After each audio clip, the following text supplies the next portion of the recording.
Was kind of exploring a historical expression. I remember sitting at Pichet and realizing, wow, there's something deep for me has always been about how did that evolution for spirituality ever happen? Many months after I was with Pichet, I remember sitting with him one day and kind of realizing, wow, Pichet had his own personal transformation that made him have to relook at things.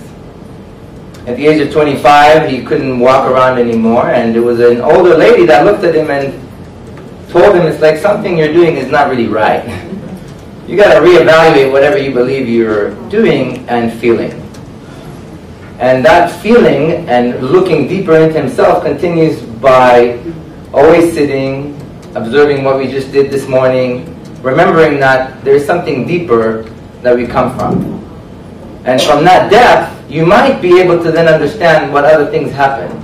And my hope for us today is to bridge a little bit of that. Because then when I came back to America and sat with a very good friend of mine who's, in my opinion, one of the most incredible body workers that I've met, and I was telling him, well, you know, feeling.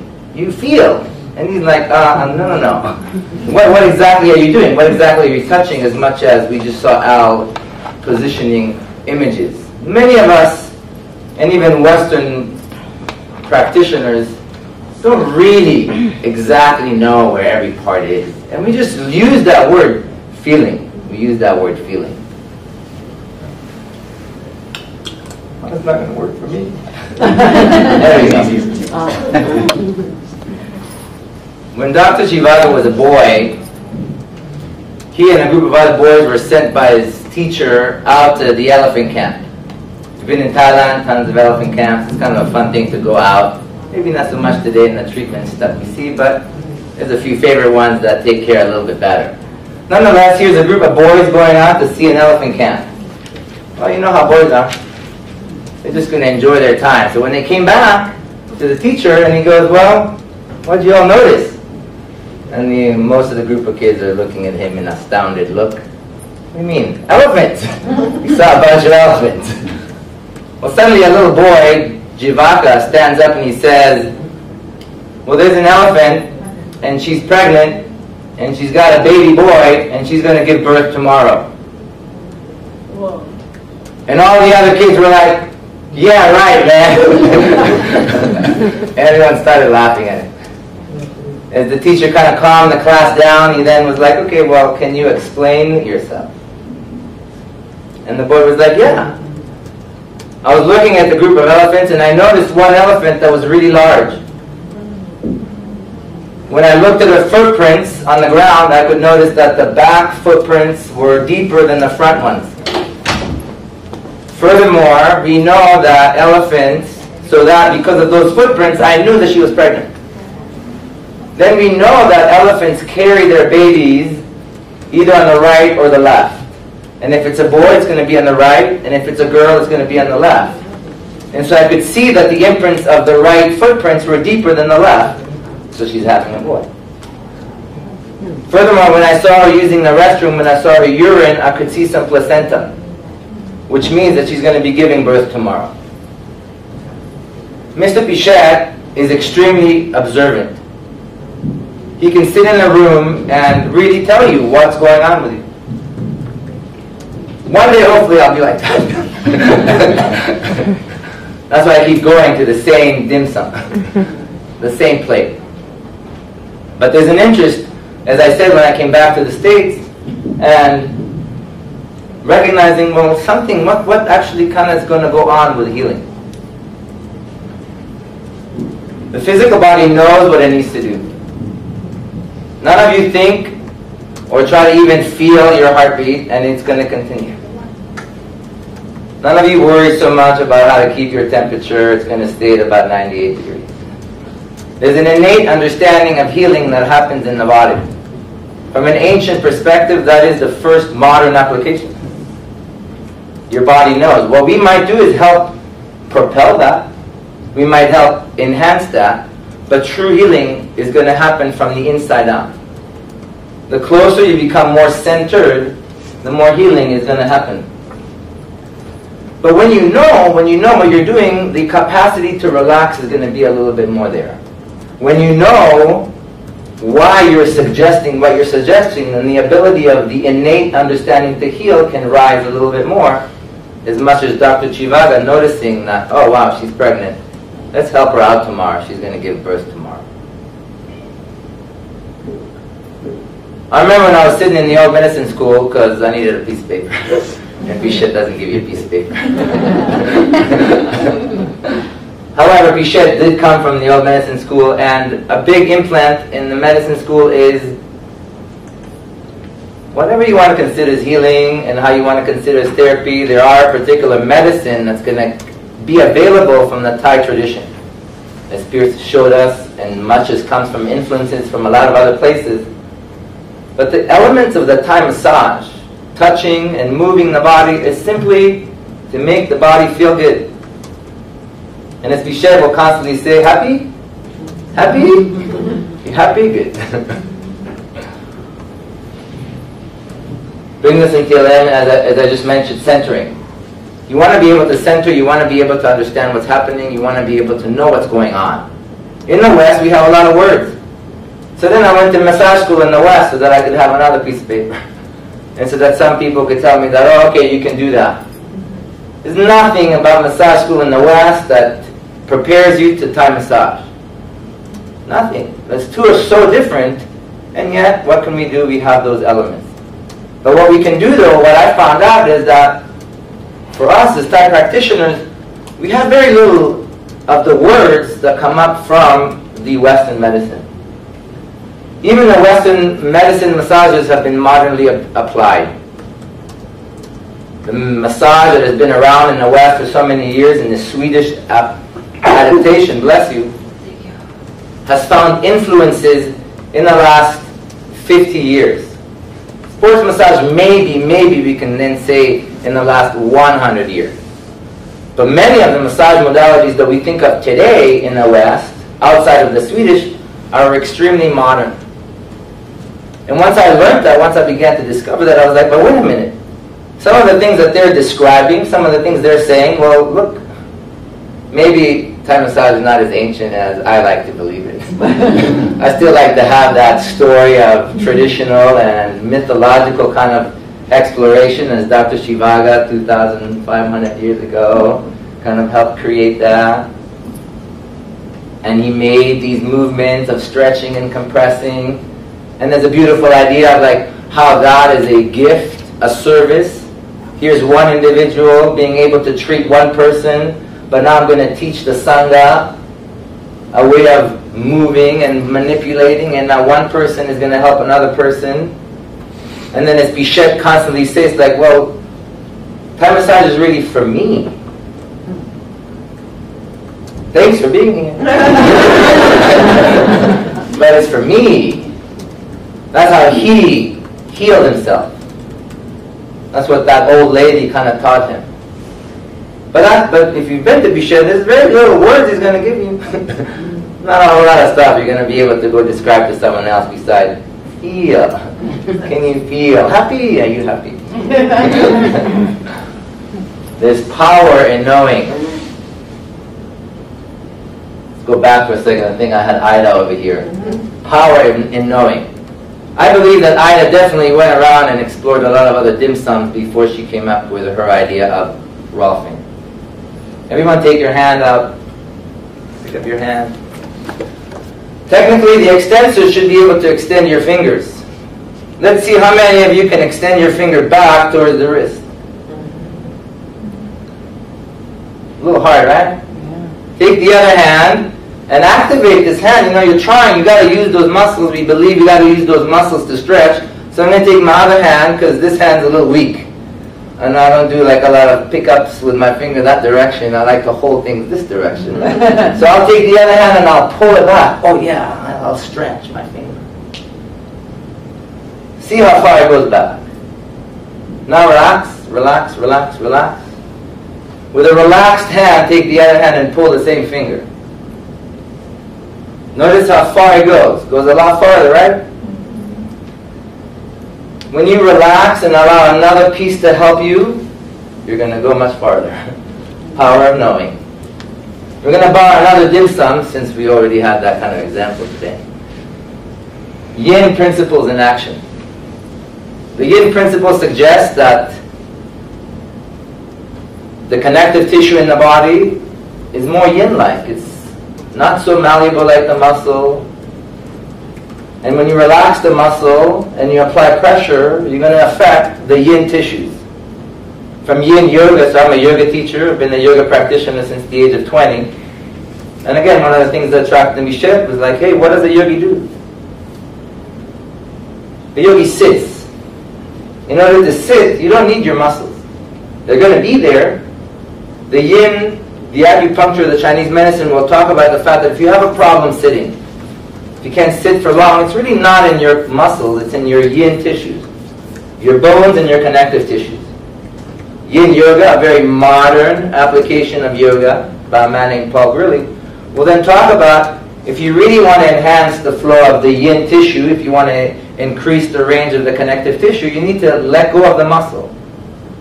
And then stay in the position, hold it for a long period of time, as you just felt in your own finger. We'll look at an ancient application. What do we do in Thai massage? At least from my teacher, a lot of the things we do is stretching and compressing and energy points. Old medicine school. 3 principles for Thai massage: stretching, compressing, and working on the energy lines.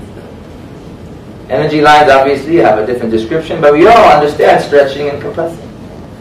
When you stretch, and the other person, their muscles is relaxed, then right away I'm effecting the connective tissue.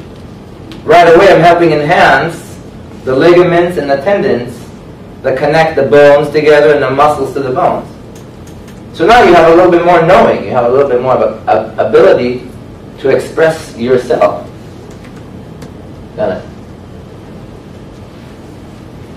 We affect the connective tissue. Energetically, yin yoga, by a man named Dr. Motoyama, Dr. Hiroshi Motoyama, who's really tried to make an awareness to try to bridge the East and the West, that the energy of the body, that chi energy that we already heard a little bit about today, he has developed instruments and has created experiments. He's got tons of books you can go pick out to help measure that there actually is this chi. So that the West, who cuts the body and then says, I don't see any chi energy, showing through experiments that chi does move in the body. His research, his findings suggest that that energy, that chi energy, goes in the connective tissues. And that when your muscles are active, when you're utilizing your muscles, you're not using the chi energy as well as when you relax. That's why sitting meditation is the best form of increasing the chi energy in the body. So Paul Grilly, who created Yin Yoga, was extremely influenced and works a lot with Dr. Motoyama to then nowadays to impart that right. What we want to do is learn to sit. Exactly what the first words that I heard from my teacher the first time I was there. After spending about an hour meditating and praying, then he turns around and he says, the first thing he said that first time, what does a yogi do? What do yogi do? Yogi sits. Yogi sits and feels. Can you feel that energy? Can you understand where that energy is going to come? The word Maya Fascia is a very modern word. Really just means the connective tissue. Those of us, if you have a little bit of Western understanding, yes, the Westerners, the people who cut the body were like, oh, look at this sheet that covers the body, don't need it. Let's get underneath that. Oh, muscles and bones, that's what I need. And for a long time, the whole fascia that was connecting everything, that actually wraps everything. So we had a beautiful image that Al put up, but once you saw the whole leg, we didn't have a skin, but we still felt, oh, look, that's a leg. That sheet that covers the whole muscles is the fascia. And the Maya fascia runs throughout the whole body. That's the connective tissue. That's where the life energy is going to move in our body. That's what gets enhanced and gets effected when we stretch, when we manipulate. Compression. Think of a sealed bag of water. Think of a sponge in that bag of water. We talked about the fascia and all around that connects it, but now that sponge, bless you, is like your muscle. And that sponge takes in all the water that was there. And the sponge likes to hold it. Like, I'm sponged up, thank you very much. A compression is then going to be pressure into that bag that will allow whatever the sponge held onto to let go of that fluid inside the sponge, which means that I'm going to open up space to bring the fifth element into the picture. I'm going to open up space in the sponge, and that space is now going to take whatever other fluids was in the bag. The difference between a human body and a bag is that even though we're sealed, we breathe. So that wind that we draw into the body carries with it, from a Western point of view, fresh oxygen. That fresh oxygen goes into the blood, and if the muscle is just going to be held like a sponge, it's like, well, great, that's oxygen, say bye. You can go your direction. But if I come and I compress on it, if I press on it, then I allow whatever debris was living in that sponge and keeping it tight and active to leave. So now I can expel the toxins and the acids and everything else that has stayed in that muscle because it likes living in a sponge. And then that fresh oxygen, that fresh blood that's circulating around the sponge can now be drawn back into it. Space opens, and from space I can now draw materials that can help me. So compressions now have a capacity of flushing our nutrients with fresh blood, fresh food, fresh ingredients, detoxify, so send into the bloodstream what could then be removed out of the stream. In Thai massage, both of us are working together. So all of these things more or less happen in the practice of yoga and the Rusi Datans. You're manipulating, you're trying to cause your muscles to compress, even though your own body. So as Bishet will often tell me, it's like, hey man, I mean, I'm a big guy, you know, I got all these muscles. What can I do? He's like, nothing. Like, you need someone. I'm like, remember, I can't take you with me. And everyone else is having a hard time understanding how deep to press so that that compression can then actually happen. But a beautiful thing happens when two people are working together. An entrainment. So if I am centered, if I have learned how to sit and to feel and be connected to my breath, then I'm going to entrain you and draw you to breathe. And if you're breathing, then you're getting fresh oxygen. You're breathing already, so this idea that I'm holding my breath is a conundrum. None of you ever really hold your breath. A lot of people say, I don't think I'm breathing. I'm like, no, you're on, trust me. I get overstressed, I don't breathe. No, you do. Just don't breathe as well. Magic of Thai massage for me has always been, it's like, right away, look, you're in Shavasana.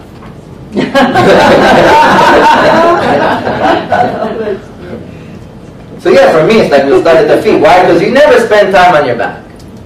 And if you lay on your back, your body knows what to do, bless you. It knows. You just never give it the chance to do what it knows how to do. All I'm doing is now facilitating something that's already going to happen. And through that facilitation, well, look, here's some words so that you kind of understand a little bit why it's so good for you. I'm going to flush your cells with compression. I'm going to stretch your ligaments and allow them to open. Some of us might become extremely adept, like Bishet, like Dr. Jivaka, to understand where there's actual stagnation. And then you become like the acupuncturist. It's like, ooh, no, I need to press there, and that's on the sun line here. Ooh, I need to press there, and that's going to help in that direction. But as my other friend, the more Westerner friend, likes to say, what's your intention? What's your intention? And from him I learned that I'm always going to ask my clients, it's like, well, what, do you have issues? Because I might find your issues, but I got an hour and you have to decide. Because I'm not going to decide what your intention is. If your intention is just to relax, then we're just going to relax. But if your intention is to help deal with whatever issues you have, we'll deal with those issues. Because I'm not as perceptive as Bichet to say, well, you have issue here, here, and here, and I'll just deal with those. Some of you might be like that. But for none of us, it's like, hey, what's your intention? Let's discover what your problems, where you're going. Compression is heavily utilized in what we call sports massage. It's not in Swedish massage. So if it's heavily utilized in sports massage, then it didn't just start in 1924 when the first Olympic guy in Paris came from Finland and brought a massage therapist with him to help move those toxins from his bloodstream. And yeah, I mean, again, I'm still that mythological. It started 2,500 years ago. That's my dim sum plate. Distinctions. All we're really trying to do, all I'm really trying to say when I say ancient practice and modern healing is to help bring a new set of distinctions. What separates great art from my son's painting is the ability to create distinctions. A great wine connoisseur can take a sip of a wine and tell you what vineyard it came from, what year it came from, what type of other fermentations were involved in the process. Was it in a oak bag or was it in a plastic bag? The more capacity you have to creating distinctions, the greater your ability to create an art, and also the greater your ability to truly enhance healing. And in the words of another great teacher of mine, 50% of healing happens when you're centered. And when you're centered is because you can understand how to make those distinctions. If you know how to take a sip of wine and feel exactly where it's coming from, it's a lot easier to stay centered. It's only when we're not sure that we then get in our heads and then try to come up with ideas to make ourselves look better to everyone else. Yeah. These are pictures from regular Thai massage, or at least Nuat Boran, the way that I was taught in the old medicine school. Compression, just squeezing the muscles. Joint pumping is when you take the bone inside the joint and you press into it, and a joint like that sealed bag has a very hard time getting its own blood circulation, own fluids. What we do know from Western medicine is that in order to enhance fluid in a joint capsule, we have to either challenge that joint to its end range, or we can use like that pump and press those two bones together. This is the acetabulum right here. This is the femur bone. When I put pressure into the leg, the head of the femur bone presses right into the acetabulum by its very nature, creating a joint pumping action. And you go 1, 2, 3, 2, 1, I got 5 times pumping that joint. Pin and stretch is when you pin something and you stretch it. All these are modern words in the myofascial and sports massage techniques. These are modern in the Western massage schools. Only in the last 15 years. They use these words, so we're going to borrow their distinctions and apply them to the 2,500-year-old time. I pin the back of the hamstring and I pull on the lower leg, and I'm pinning and stretching everything below that. Distinctions. Use them because it helps to enhance the understanding of the Western clients that we have, because we live in the West. When we go to Thailand, that's why I like to tell all my students, they don't speak English. They don't spend a whole lot of time figuring out what problems you got. Do you have a menstrual cycle? What kind of injuries you had? All that intake form that we are all so hung up about over here. You go, you lie down, they work on you. 9 out of 10, it feels better than most of the massages that I have received out here. For less the price. Distinctions. Any thoughts or comments in my last 1 minute that I have? Thanks for laughing at my jokes.